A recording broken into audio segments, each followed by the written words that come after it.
ਤੇ ਅਗਰ ਇਹਦੀ ਕੋਲ ਕੋਈ ਕਰਾਮਤ ਹੋਵੇ ਜਾਂ ਕਿਸੇ ਕੋਲ ਵੀ ਕੋਈ ਕਰਾਮਤ ਹੋਵੇ ਤੇ ਉਹ ਬਣਦਾ ਤੇ ਇਹ ਹੈ ਕਿ ਤੂੜੀ ਕਿਉਂਕਿ ਹਲਕੀ ਹੁੰਦੀ ਹੈ ਕਿ ਤੂੜੀ ਨੂੰ ਡੁਬਾ ਛੱਡੇ ਆਪਣੀ ਕਰਾਮਤ ਨਾਲ ਤੇ ਪੱਥਰ ਨੂੰ ਤਾਰ ਦੇਵੇ। ਪੱਥਰ ਭਾਰਾ ਹੁੰਦਾ ਹੈ ਤੇ ਤਾਂ ਤੇ ਹੋਈ ਕਰਾਮਤ ਹੋ ਸਕੇ। ਪਰ ਇਹ ਫਕੀਰ ਕੋਲ ਤੇ ਇਹ ਕਰਾਮਤ ਹੈ ਕਿ ਤੂੜੀ ਤਾਰਦਾ ਹੈ ਤੇ ਸੰਗ ਡੁਬਾਉਂਦਾ ਹੈ। ਤੂੜੀ ਅੱਗੇ ਤਰਨੇ ਵਾਲੀ ਹੁੰਦੀ ਹੈ ਤੇ ਸੰਗ ਅੱਗੇ ਡੁੱਬਣੇ ਵਾਲਾ ਹੁੰਦਾ ਹੈ। ਬਿਸਮਿਲ੍ਲਾਹਿਰਰਹਿਮਾਨਿਰਰਹੀਮ। ਸ਼ਰ੍ਹਾ ਹੀਰ ਵਾਰਿਸ ਸ਼ਾਹ ਦੀ ਨਵੀਂ ਕਿਸ਼ਤ ਵਿੱਚ ਸਾਰਿਆਂ ਸੱਜਣਾਂ ਨੂੰ ਜੀ ਆਇਆਂ ਨੂੰ ਹੈ। ਕਿਸੇ ਦੀ ਗੱਲ ਉੱਥੇ ਅਪੜ ਗਈ ਹੈ ਕਿ ਜਿੱਥੇ ਹੀਰ ਰਾਂਝੇ ਨੂੰ ਬੇਲੇ ਵਿੱਚ ਚੂਰੀਆਂ ਖਵਾਉਂਦੀ ਏ ਤੇ ਕੈਦੋ ਲੰਘਾ ਉਹ ਹੁਣ ਹੀਰ ਦੇ ਪਿੱਛੇ ਪੈ ਹੀ ਗਿਆ ਹੈ। ਕੈਦੋ ਹੁਣ ਫਕੀਰਾਂ ਦਾ ਭੇਸ ਬਣਾ ਕੇ ਤੇ ਰਾਂਝੇ ਕੋਲ ਵਹਿੰਦਾ ਹੈ। ਉਹਦੇ ਕੋਲੋਂ ਉਹ ਚੂਰੀ ਲੈਣੇ ਵਾਸਤੇ ਵੀ ਉਹ ਹੀਰ ਦੇ ਮਾਂ ਪਿਓ ਨੂੰ ਸਬੂਤ ਦੇ ਸਕੇ, ਸਾਬਤ ਕਰ ਸਕੇ ਕਿ ਤੁਹਾਡੀ ਧੀ ਜਿਹੜੀ ਏ ਉਹ ਬੇਲੇ ਵਿੱਚ ਚੂਰੀ ਜਾ ਕੇ ਚਾਕ ਨੂੰ ਖਵਾਉਂਦੀ ਏ। ਕੈਦੋ ਸਹਿਲੀਆਂ ਟੋਪੀਆਂ ਪਾ ਗਲ ਵਿੱਚ, ਕੈਦੋ ਸਹਿਲੀਆਂ ਟੋਪੀਆਂ ਪਾ ਗਲ ਵਿੱਚ ਵਾਂਗ ਫਕਰ ਦੇ ਰੰਗ ਵਟਾਉਂਦਾ ਏ। ਸਹਿਲੀ ਵਾਲਾਂ ਨਾਲ ਵੱਟੀ ਹੋਈ ਰੱਸੀ ਹੁੰਦੀ ਏ, ਉਹ ਜੋਗੀ ਜਿਹੜੇ ਉਹ ਫਕੀਰ ਗਲ ਵਿੱਚ ਪਾਈ ਰੱਖਦੇ ਨੇ ਕਿ ਉਹ ਸਹਿਲੀਆਂ ਪਾ ਕੇ ਉਹ ਟੋਪੀਆਂ ਫਕੀਰਾਂ ਵਾਲੀਆਂ ਪਾ ਕੇ ਤੇ ਫਕੀਰਾਂ ਵਾਲਾ ਭੇਸ ਵਟਾਉਂਦਾ ਹੈ। ਅਸੀਂ ਭੁੱਖ ਨੇ ਮਾਰ ਹੈਰਾਨ ਕੀਤੇ ਆਣ ਸਵਾਲ ਖੁਦਾਏ ਦਾ ਪਾਉਂਦਾ ਹੈ।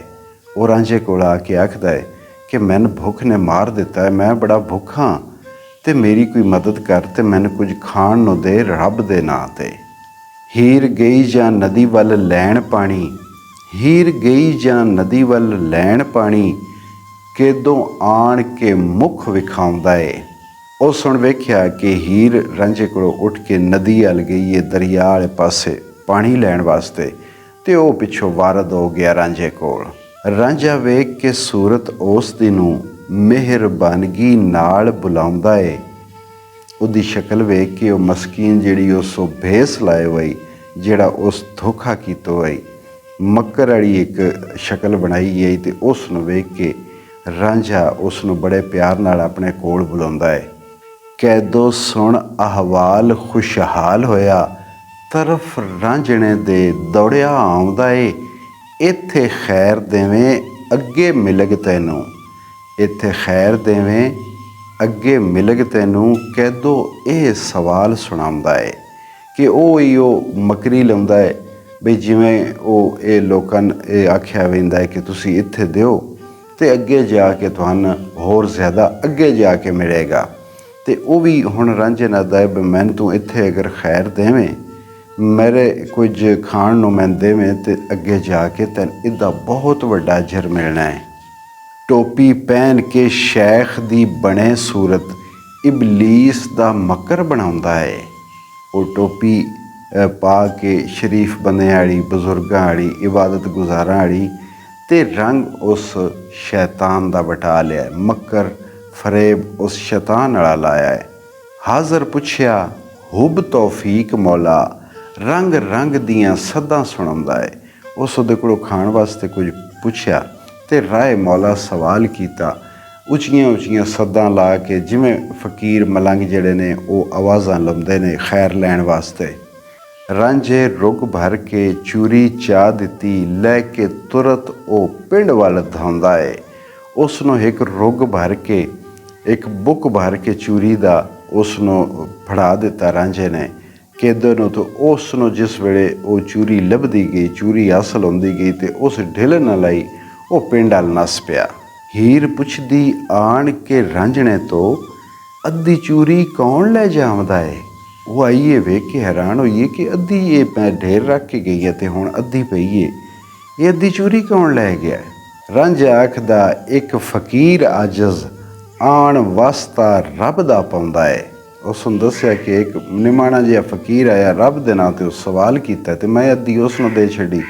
ਦਿੱਤੀ ਰੱਬ ਦੇ ਨਾਮ 'ਤੇ ਚਾਹ ਚੂਰੀ, ਦਿੱਤੀ ਰੱਬ ਦੇ ਨਾਮ 'ਤੇ ਚਾਹ ਚੂਰੀ, ਕੋਈ ਬਹੁਤ ਮਜਜ਼ੂਬ ਸੁਣਾਉਂਦਾ ਏ। ਉਹ ਆਦਾ ਕਿ ਮੈਂ ਅੱਲਾ ਦੇ ਨਾਂ 'ਤੇ ਦੇ ਛੱਡੀ, ਜਿਸ ਵੇ ਅੱਲਾ ਦਾ ਉਸ ਵਾਸਤਾ ਦਿੱਤਾ ਤੇ ਮੇਰੇ ਕੋਲੋਂ ਰਿਹਾ ਨਾ ਗਿਆ, ਮੈਂ ਉਹ ਦੇ ਛੱਡੀ।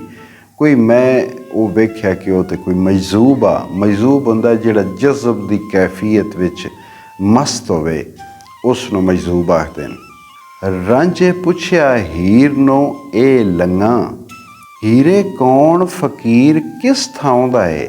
ਉਹ ਹੁਣ ਹੀਰ ਕੋਲੋਂ ਸਵਾਲ ਕਰਦਾ ਹੈ ਕਿ ਇਹ ਕਿਹੜੀ ਥਾਂ ਦਾ ਏ, ਇਹ ਕਿੱਥੋਂ ਦਾ ਫਕੀਰ ਏ।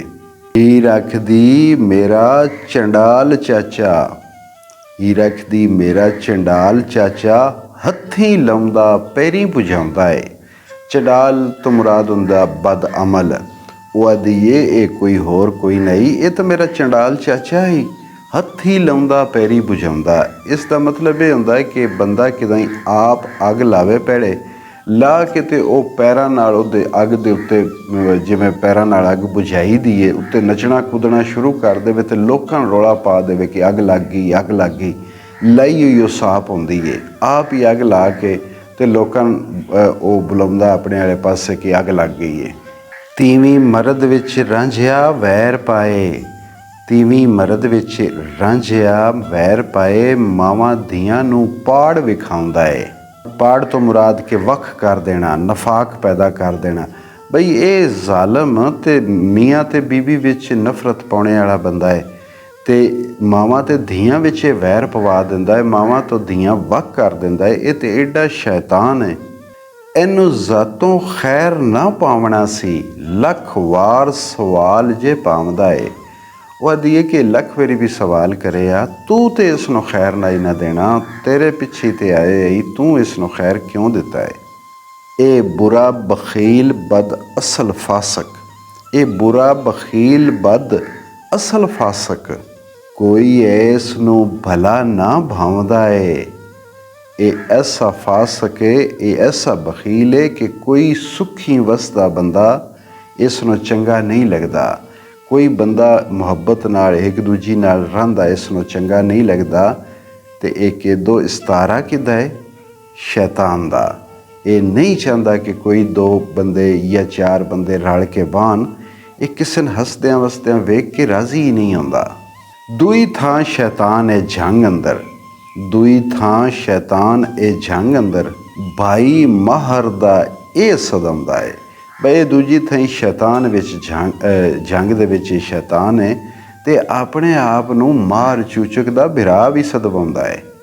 ਦਾ ਤੱਕਦਾ ਖੜਾ ਉਡੀਕਦਾ ਸੀ, ਵਾਂਗ ਸੂਇਆਂ ਫੇਰੀਆਂ ਪਾਉਂਦਾ ਏ। ਇਹ ਤਾਂ ਮੌਕੇ ਦੀ ਤਲਾਸ਼ ਵਿੱਚ ਆਈ, ਇਹ ਤਾਂ ਜਾਸੂਸ ਬਣ ਕੇ ਕੱਢਣ ਦਾ ਫਿਰਦਾ ਪਿਆ। ਇਹ ਮੌਕੇ ਦੀ ਤਲਾਸ਼ ਵਿੱਚ ਆਈ ਕਿਉਂਕਿ ਮੈਨੂੰ ਮੌਕਾ ਲੱਭੇ ਅਤੇ ਮੈਂ ਇਹਨਾਂ ਨੂੰ ਬਦਨਾਮ ਕਰਾਂ। ਇਹ ਆ ਗੱਲ ਜਟੇਟੀ ਨੂੰ ਖਾ ਗਈ ਆ, ਇਹ ਆ ਗੱਲ ਜਟੇਟੀ ਨੂੰ ਖਾ ਗਈ ਆ, ਜਿਵੇਂ ਜ਼ਖਮ ਤਲਵਾਰ ਦਾ ਖਾਂਦਾ ਏ। ਇਹ ਗੱਲ ਹੁਣ ਜਿਹੜੀ ਉਹ ਕੇਦੋ ਦੀ ਚੂਰੀ ਲੈ ਜਾਣ ਵਾਲੀ ਗੱਲ ਆਈ, ਇਹ ਜੱਟੀ ਹੀਰ ਨੂੰ ਇੰਝ ਖਾ ਗਈ ਜਿਵੇਂ ਤਲਵਾਰ ਦਾ ਜ਼ਖਮ ਹੌਲੀ ਹੌਲੀ ਬੰਦੇ ਨੂੰ ਖਾ ਜਾਂਦਾ ਹੈ। ਪੰਜੀ ਕਪੜੀ ਹੀਰ ਨੂੰ ਅੱਗ ਲੱਗੀ, ਜਦੋਂ ਰਾਂਝਣਾ ਸੁਖਨ ਅਲਾਉਂਦਾ ਹੈ। ਪੰਜਾਂ ਕੱਪੜਿਆਂ ਨਾਲ ਅੱਗ ਲੱਗਣੇ ਤੋਂ ਮੁਰਾਦ ਹੈ ਕਿ ਪੂਰੇ ਤਨ ਬਦਨ ਨੂੰ ਉਹਦੇ ਨੂੰ ਅੱਗ ਲੱਗ ਗਈ ਗੁੱਸੇ ਨਾਲ, ਜਿਸ ਵੇਲੇ ਰਾਂਝੇ ਉਸ ਨੂੰ ਇਹ ਗੱਲ ਦੱਸੀ ਕਿ ਕੇਦੋ ਚੂਰੀ ਲੈ ਗਿਆ।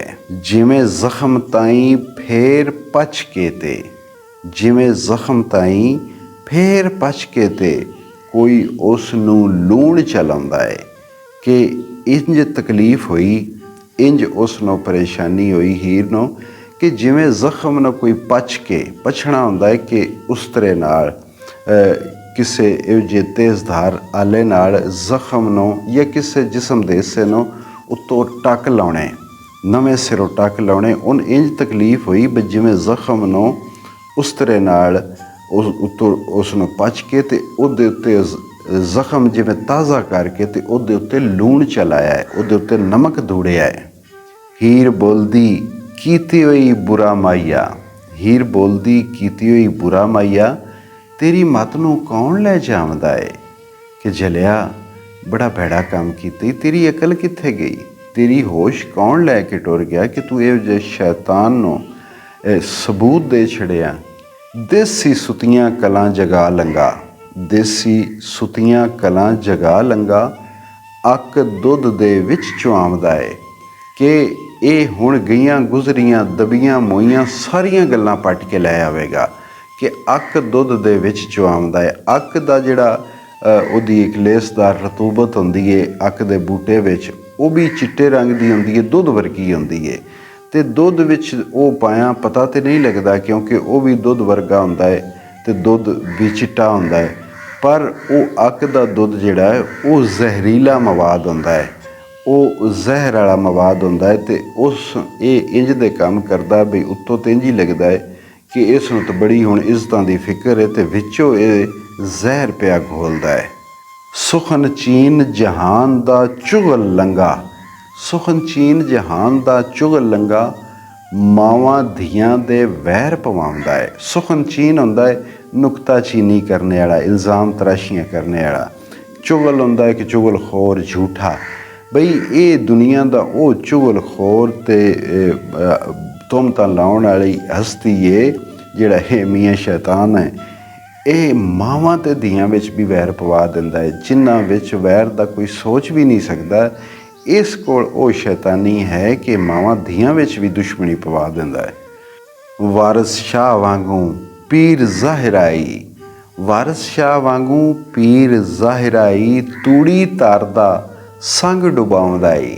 ਉਹ ਆਦੀ ਹੈ ਕਿ ਇਹ ਤਾਂ ਵਾਰਿਸ ਸ਼ਾਹ ਨਾਵਾਂ ਦਾ ਪੀਰ ਹੈ, ਜ਼ਾਹਿਰੀ ਪੀਰ ਹੈ। ਇਹਦੇ ਕੋਲ ਕਿਹੜੀ ਕਰਾਮਾਤ ਹੈ, ਕਿਹੜੀ ਫਕੀਰੀ ਹੈ ਇਹਦੇ ਕੋਲ ਕਿ ਇਹ ਤੂੜੀ ਧਰਦਾ ਹੈ ਅਤੇ ਸੰਗ ਡੁਬਾਉਂਦਾ ਹੈ। ਤੂੜੀ ਭੋ ਅਤੇ ਸੰਗ ਪੱਥਰ। ਅਤੇ ਉਂਝ ਤੇ ਅਗਰ ਇਹਦੀ ਕੋਲ ਕੋਈ ਕਰਾਮਤ ਹੋਵੇ ਜਾਂ ਕਿਸੇ ਕੋਲ ਵੀ ਕੋਈ ਕਰਾਮਤ ਹੋਵੇ ਅਤੇ ਉਹ ਬਣਦਾ ਤਾਂ ਇਹ ਹੈ ਕਿ ਤੂੜੀ ਕਿਉਂਕਿ ਹਲਕੀ ਹੁੰਦੀ ਹੈ ਕਿ ਤੂੜੀ ਨੂੰ ਡੁਬਾ ਛੱਡੇ ਆਪਣੀ ਕਰਾਮਤ ਨਾਲ ਅਤੇ ਪੱਥਰ ਨੂੰ ਉਤਾਰ ਦੇਵੇ। ਪੱਥਰ ਭਾਰਾ ਹੁੰਦਾ ਹੈ ਅਤੇ ਤਾਂ ਤੇ ਹੋਈ ਕਰਾਮਤ ਹੋ ਸਕੇ। ਪਰ ਇਹ ਫਕੀਰ ਕੋਲ ਤਾਂ ਇਹ ਕਰਾਮਤ ਹੈ ਕਿ ਤੂੜੀ ਧਾਰਦਾ ਹੈ ਅਤੇ ਸੰਗ ਡੁਬਾਉਂਦਾ ਹੈ। ਤੂੜੀ ਅੱਗੇ ਤਰਨੇ ਵਾਲੀ ਹੁੰਦੀ ਹੈ ਅਤੇ ਸੰਗ ਅੱਗੇ ਡੁੱਬਣੇ ਵਾਲਾ ਹੁੰਦਾ ਹੈ। ਹੁਣ ਹੀਰ ਰਾਂਝੇ ਨੂੰ ਆਖਦੀ ਹੈ ਕਿ ਹੀਰ ਆਖਦੀ, ਰਾਂਝਿਆ ਬੁਰਾ ਕੀਤੋ ਤੈਂ ਤਾਂ ਪੁੱਛਣਾ ਸੀ ਠਹਿਰਾਈ ਕੇ ਤੇ। ਵਾਦੀ ਕਿ ਬੜਾ ਭੈੜਾ ਕੀਤਾ ਕਿ ਉਸ ਨੂੰ ਆਉਂਦਿਆਂ ਚੂਰੀ ਦੇ ਕੇ ਵਾਪਸ ਗੱਲ ਦਿੱਤੀ। ਤੂੰ ਉਸ ਨੂੰ ਖਿਲਾਰਨਾ ਆਈ, ਤੂੰ ਉਹਨੂੰ ਰੋਕਣਾ ਆਈ, ਤੂੰ ਉਹਦੇ ਕੋਲ ਕੋਈ ਪੁੱਛ ਪ੍ਰਤੀਤ ਕਰਨੀ ਆਈ।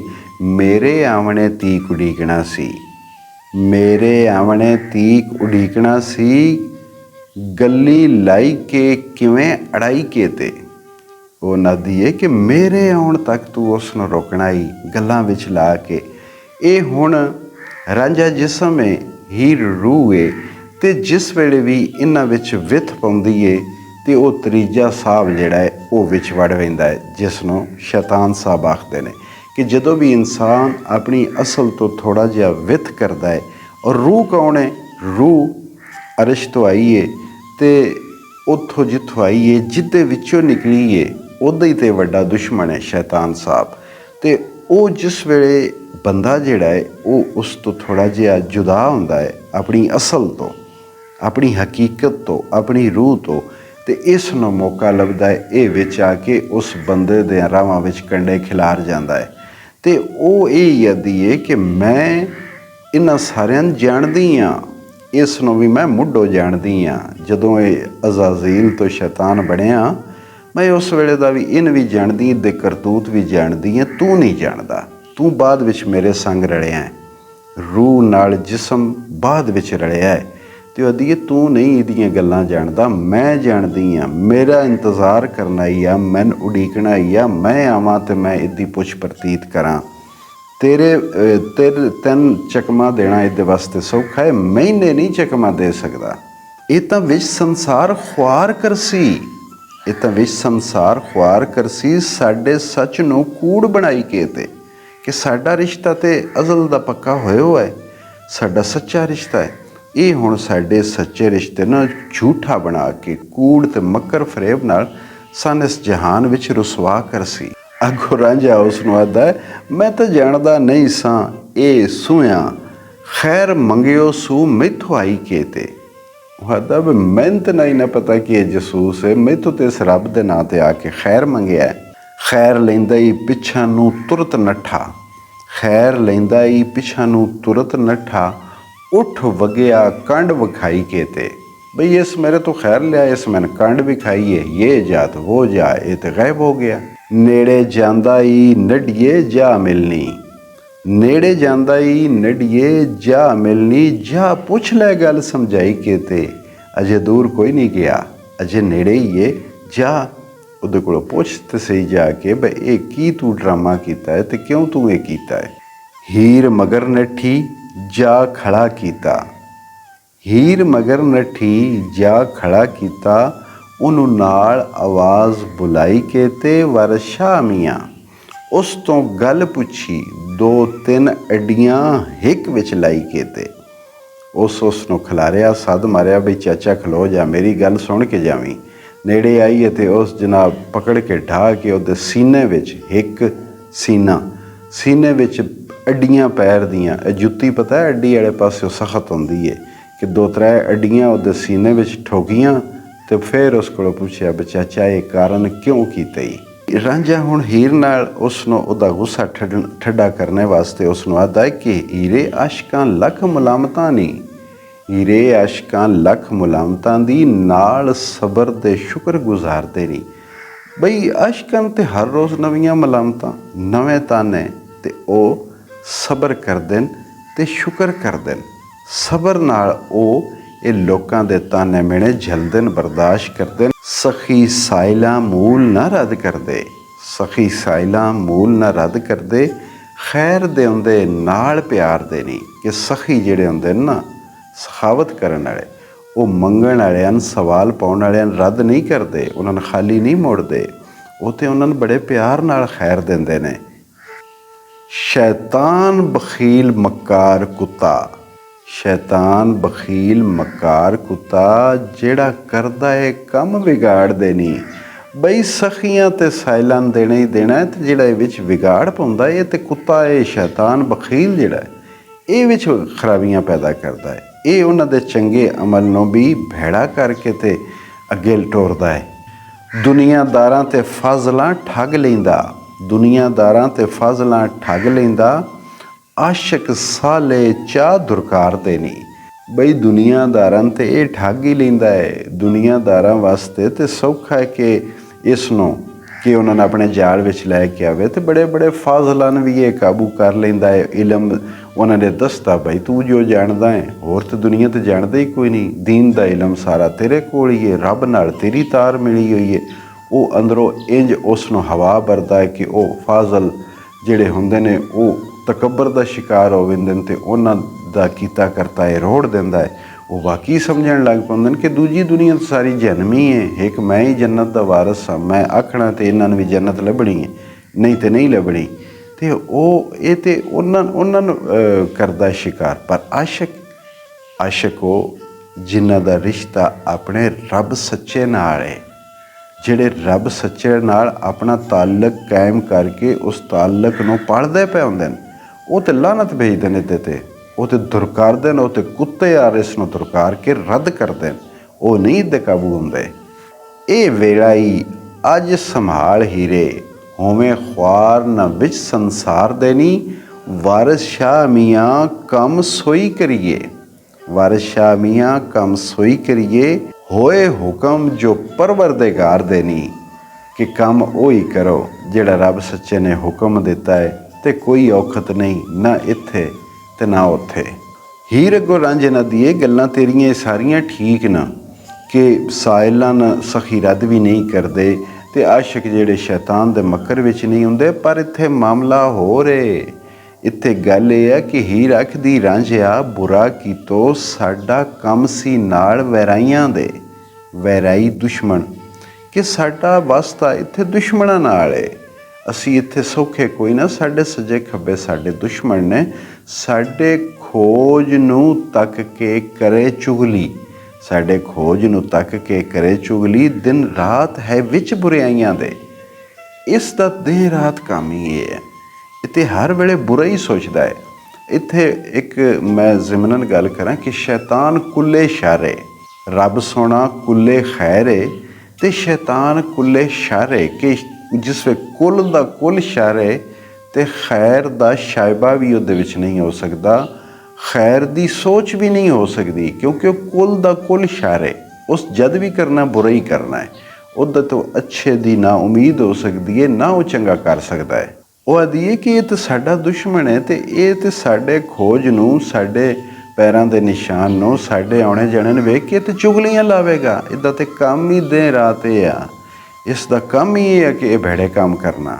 ਮਿਲੇ ਸਿਰਾਂ ਨੂੰ ਇਹ ਵਿਛੋੜ ਦਿੰਦਾ, ਮਿਲੇ ਸਿਰਾਂ ਨੂੰ ਇਹ ਵਿਛੋੜ ਦਿੰਦਾ, ਭੰਗ ਗਤਦਾ ਵਿੱਚ ਕੁੜਮਾਈਆਂ ਦੇ। ਕਿ ਇਹ ਮਿਲੇ ਸਿਰਾਂ ਤੋਂ ਮੁਰਾਦ ਜਿਸ ਵੇਲੇ ਕੋਈ ਦੋ ਖਾਨਦਾਨ ਜਾਂ ਦੋ ਰਿਸ਼ਤੇਦਾਰ, ਦੋ ਬੇਲੀ, ਦੋ ਬੰਦੇ ਆਪਸ 'ਚ ਜੁੜ ਕੇ ਬੇਲੀ ਬਣ ਕੇ, ਸੱਜਣ ਬਣ ਕੇ ਰਹਿੰਦੇ ਨੇ, ਇਹ ਉਹਨਾਂ ਨੂੰ ਪਾੜ ਦਿੰਦਾ ਹੈ, ਉਹਨਾਂ ਨੇ ਵੱਖਰਿਆਂ ਕਰ ਦਿੰਦਾ ਹੈ। ਭੰਗ ਗਤਦਾ ਵਿੱਚ ਕੁੜਮਾਈਆਂ ਦੇ। ਕੁੜਮਾਈ ਆਉਂਦੀ ਹੈ ਕਿ ਜਿੱਥੇ ਕਿਸੇ ਧੀ ਦਿੱਤੀ ਹੋਵੇ ਜਾਂ ਪੁੱਤਰ ਦਿੱਤਾ ਹੋਵੇ, ਬਈ ਇਸ ਤੋਂ ਵੱਡਾ ਦੁਨੀਆ 'ਤੇ ਹੋਰ ਰਿਸ਼ਤਾ ਕੋਈ ਨਹੀਂ ਹੁੰਦਾ ਕਿ ਜਿਸ ਘਰੋਂ ਧੀ ਲੈ ਲਵੇ ਬੰਦਾ, ਜਾਂ ਜਿਸ ਘਰ ਪੁੱਤਰ ਬੰਦਾ ਵਿਆਹ ਲਵੇ। ਐਡੇ ਕਰੀਬ ਹੋਏ ਰਿਸ਼ਤੇ ਨੇ ਵੀ ਇਹ ਉਹਦੇ 'ਚ ਭੰਗ ਕਰਦਾ ਹੈ, ਉਹਦੇ ਵਿੱਚ ਖਰਾਬੀ ਪੈਦਾ ਕਰਦਾ ਹੈ, ਨਫਾਕ ਪੈਦਾ ਕਰਦਾ ਹੈ, ਫਸਾਦ ਪੈਦਾ ਕਰਦਾ ਹੈ। ਇਸ ਦਾ ਕੰਮ ਹੀ ਲੋਕਾਂ ਨੂੰ ਫੋੜਨਾ ਹੈ, ਇਸ ਦਾ ਕੰਮ ਹੀ ਲੋਕਾਂ ਨੂੰ ਫੋੜਨਾ ਹੈ, ਲੋਕਾਂ 'ਚ ਵੈਰ ਪਵਾਉਣਾ, ਲੋਕਾਂ 'ਚ ਫਸਾਦ ਪੈਦਾ ਕਰਨਾ, ਇਹ ਹੀ ਦਾ ਸਭ ਤੋਂ ਵੱਡਾ ਕੰਮ ਹੈ। ਬਾਬਲ ਅੰਬੜੀ ਜਾ ਕੇ ਠਿੱਠ ਕਰਸੀ, ਬਾਬਲ ਅੰਬੜੀ ਜਾ ਕੇ ਠਿੱਠ ਕਰਸੀ ਅਤੇ ਅਕਸੀ ਪਾਸ ਭਰਜਾਈਆਂ ਦੇ। ਇਹ ਮੇਰੇ ਮਾਂ ਤੇ ਪਿਓ ਨੂੰ ਸ਼ਰਮਿੰਦਾ ਕਰੇਗਾ। ਉਹਨਾਂ ਦੀ ਧੀ 'ਤੇ ਤੁਹਮਤਾਂ ਲਾ ਕੇ ਉਹਨਾਂ ਨੂੰ ਪਰੇਸ਼ਾਨ ਕਰੇਗਾ, ਅਤੇ ਮੇਰੀਆਂ ਭਰਜਾਈਆਂ ਉਹਨਾਂ ਦੇ ਅੱਗੇ ਗੱਲ ਕਰੇਗਾ। ਉਹ ਭਰਜਾਈਆਂ ਮੈਨੂੰ ਤਾਨੇ ਮਾਰਨਗੀਆਂ। ਇਹ ਤਾਂ ਇੱਕ ਲੰਮੇ ਫਸਾਦ ਦਾ ਇਹ ਜਾ ਕੇ ਮੁੱਢ ਬਣੇਗਾ। ਇਹ ਲੰਗਾ ਸ਼ੈਤਾਨ ਝੂਠੀਆਂ ਸੱਚੀਆਂ ਗੱਲਾਂ ਨੂੰ ਮੇਲਦਾ ਏ, ਝੂਠੀਆਂ ਸੱਚੀਆਂ ਗੱਲਾਂ ਨੂੰ ਮਿਲਦਾ ਏ ਵਾਂਗ ਲਾਗੀਆਂ ਕੂੜਿਆਂ ਨਾਈਆਂ ਦੇ।